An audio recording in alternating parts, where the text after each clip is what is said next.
नमस्कार, मैं हूं सत्यपाल और आप देख रहे हैं CWB हिंदी न्यूज।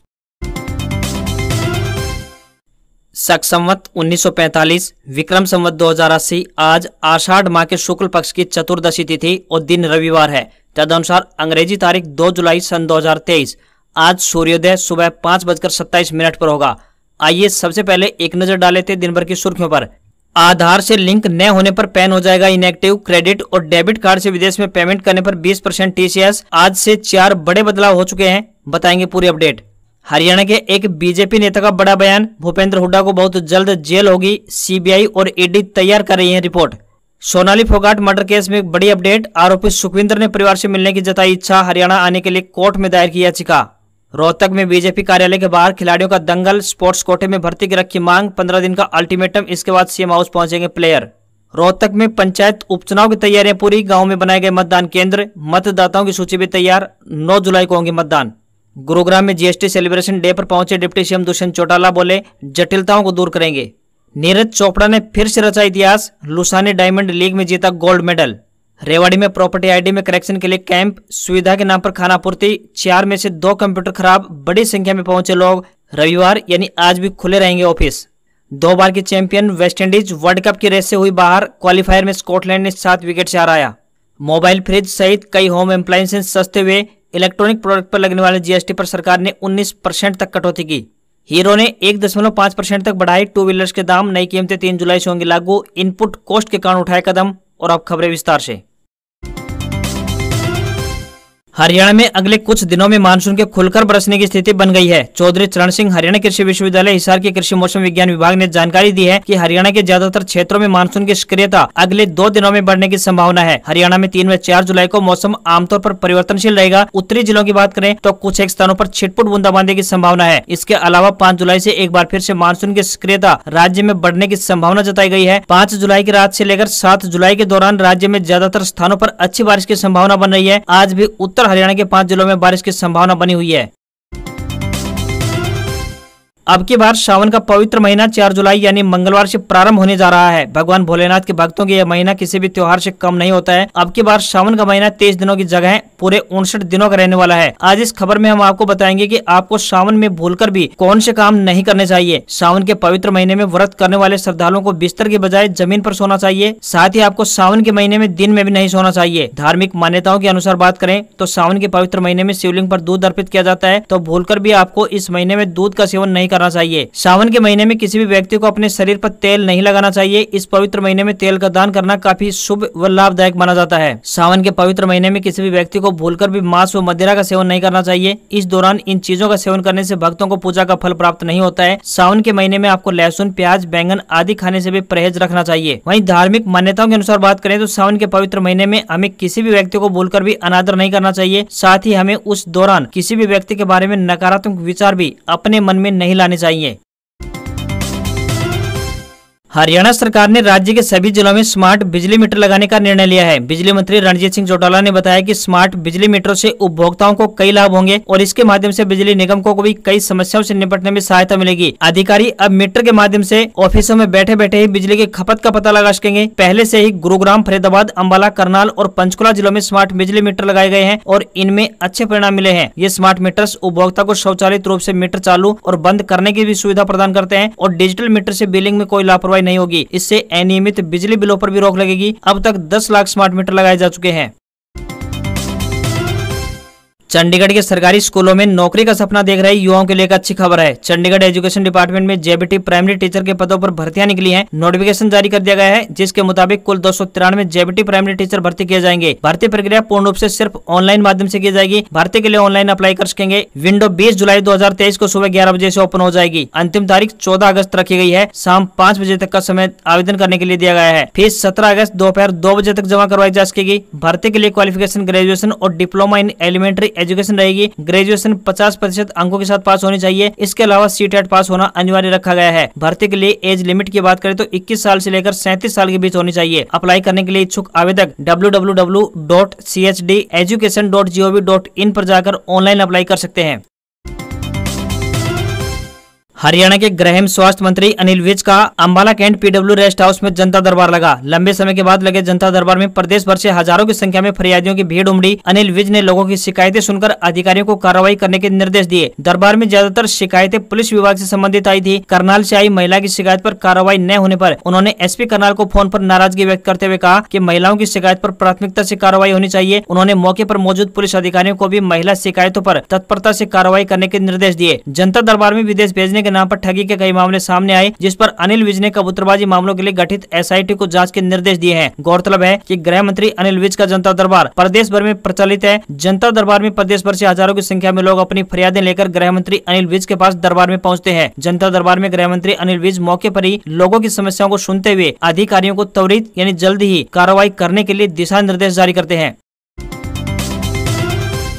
हरियाणा के नारनौल में कांग्रेस सांसद दीपेंद्र सिंह हुड्डा ने कहा कि भाजपा और जसपा का गठबंधन पहले से ठगबंधन था और यह अब लठबंधन हो गया है। रोजाना इन दोनों पार्टियों की जोड़तोड़ की सूचनाएं आती रहती हैं। इनमें अब रोजाना सत्ता के लिए लठ बज रहे हैं। दीपेंद्र हुड्डा 9 जुलाई को भिवानी में होने वाले कांग्रेस के कार्यक्रम के लिए लोगों को न्योता देने के लिए नारनौल पहुंचे थे। कांग्रेस के प्रदेश अध्यक्ष चौधरी उदयभान भी साथ थे। उन्होंने कहा कि भाजपा व जसपा की सरकार से प्रदेश का हर वर्ग दुखी है। कोने कोने से आवाज आने लगे है कि बीजेपी जेजेपी जा रही है और कांग्रेस आ रही है। दीपेंद्र हुड्डा ने कहा कि केंद्र सरकार अंबाला लोकसभा के उपचुनाव नहीं करवाना चाहती, क्योंकि उन्हें डर सता रहा है कि अगर उपचुनाव करवाए तो उनकी करारी हार साबित होगी। इस मौके पर पूर्व मंत्री राव नरेंद्र सिंह, महेंद्रगढ़ के विधायक राव दान सिंह सहित अनेक कांग्रेस कार्यकर्ता उपस्थित रहे।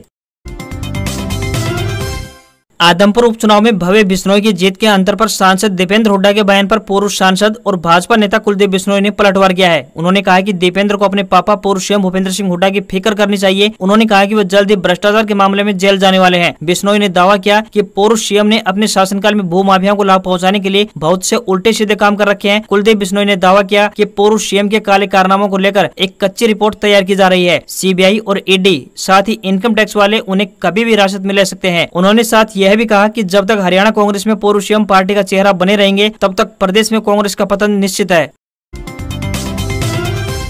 हरियाणा में अब तोंद वाले यानी ओवरवेट पुलिस कर्मियों की पहचान होगी। राज्य के डीजीपी ने सभी अधिकारियों से इसकी रिपोर्ट तलब कर लिया है। रिपोर्ट में नियमानुसार हाइट व वेट की टेबल के अनुसार ब्यौरा मांगा गया है। हरियाणा के होम मिनिस्टर अनिल विज ने 18 मई को इस बारे में आदेश जारी किए थे, जिसमें सूबे के ओवरवेट पुलिस कर्मियों की पहचान कर उन्हें पुलिस लाइन ट्रांसफर किया जाना था। इस आदेश के 1 महीने बाद भी जब इस पर कोई कार्रवाई नहीं हुई तो 11 दिन पहले होम मिनिस्टर अनिल विज ने हरियाणा पुलिस को रिमाइंडर भेजा, जिसमें इस पूरे मामले को लेकर अनिल विज ने अब तक की क्या कार्रवाई की गई है उसकी रिपोर्ट मांग ली है। इन अफसरों की पहचान के बाद गृह मंत्रालय नियमानुसार कार्रवाई करेगा।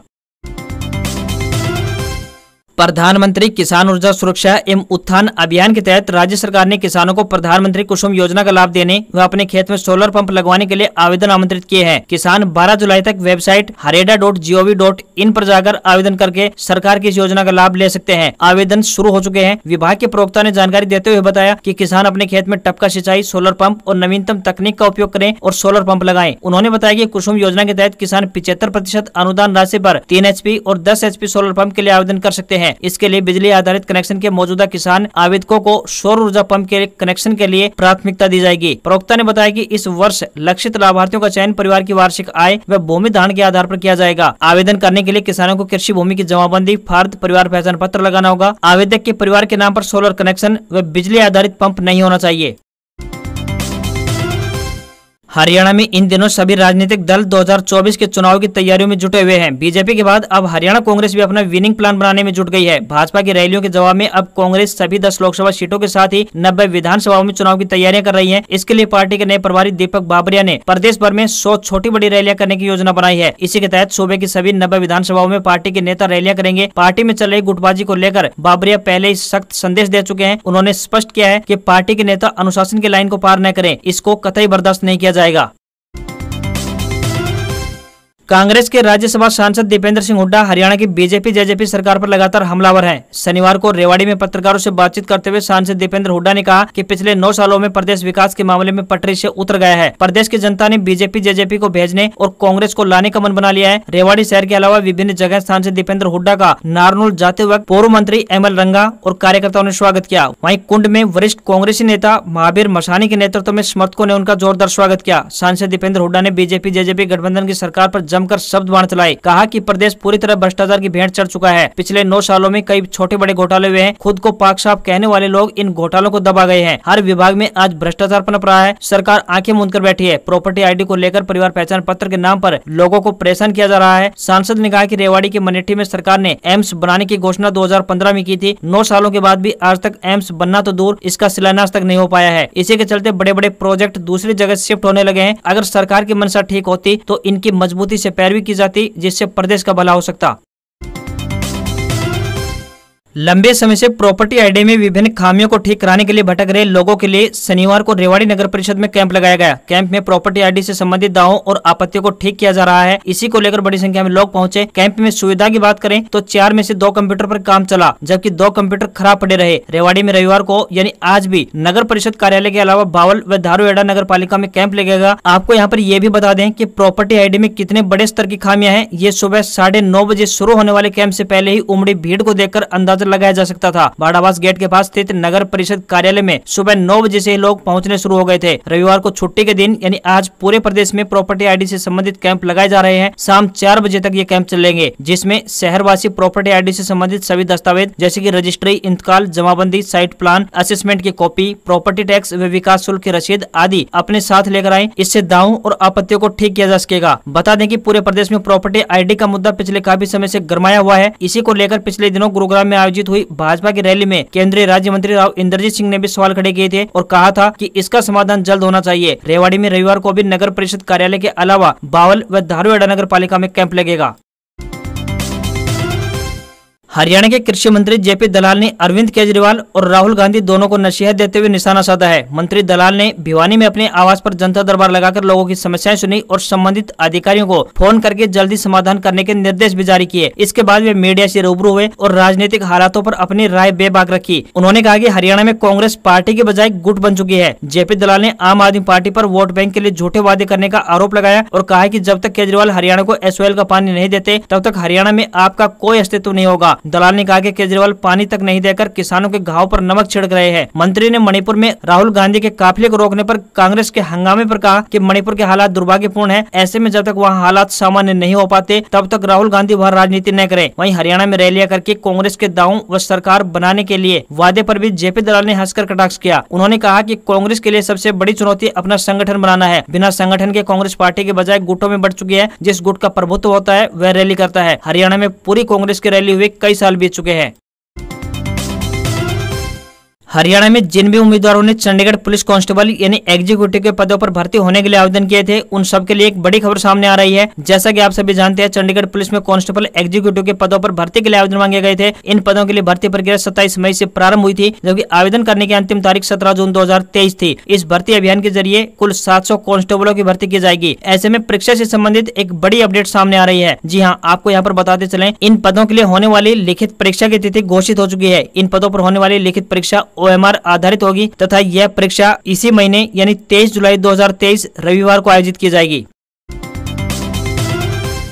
1 जुलाई से आपकी रोजमर्रा की जिंदगी से जुड़ी हुई 4 चीजें बदल चुकी है। अगर आपने 30 जून तक पैन को आधार से लिंक नहीं कराया है तो आपका पैन इनएक्टिव हो जाएगा। ऐसा होने पर ऐसे लोगों को म्यूचुअल फंड या स्टॉक अकाउंट खोलने जैसी चीजों की अनुमति नहीं होगी। यदि आप इस पैन कार्ड का कहीं भी इस्तेमाल करते हैं तो आप पर 10,000 रुपए तक पेनाल्टी लगाई जा सकती है। सरकार ने जुलाई से सितंबर तिमाही के लिए पोस्ट ऑफिस की 2 स्मॉल सेविंग्स स्कीम्स की ब्याज दरों में भी 0.30% की बढ़ोतरी कर दी है। हालांकि public provident fund, senior citizen saving scheme, national saving certificate, किसान विकास और सुकन्या समृद्धि योजना समेत पोस्ट ऑफिस की स्मॉल सेविंग स्कीम्स की ब्याज दरों में कोई भी बढ़ोतरी नहीं की गई है। नई ब्याज दरें 1 जुलाई से लागू हो चुकी है। वहीं 1 जुलाई से इंटरनेशनल क्रेडिट कार्ड के विदेश में एक वित्त वर्ष में 7 लाख रुपए से ज्यादा खर्च करने पर 20% TCS देना होगा। अगर 7 लाख रुपए से कम खर्च होता है तो यह टैक्स नहीं लगेगा। वहीं देश में प्राइवेट सेक्टर के सबसे बड़े बैंक यानी HDFC बैंक के साथ हाउसिंग डेवलपमेंट फाइनेंस कॉर्पोरेशन यानी HDFC लिमिटेड का मर्जर प्रभावी हो गया है। इस विलय के बाद बैंक की सभी ब्रांच में HDFC लिमिटेड की सेवाएं मिलने लगेंगी। मतलब कि HDFC बैंक की ब्रांच में लोन, बैंकिंग समेत सभी अन्य सर्विसेज मुहैया कराई जाएंगी। साथ ही 1 जुलाई यानी कल से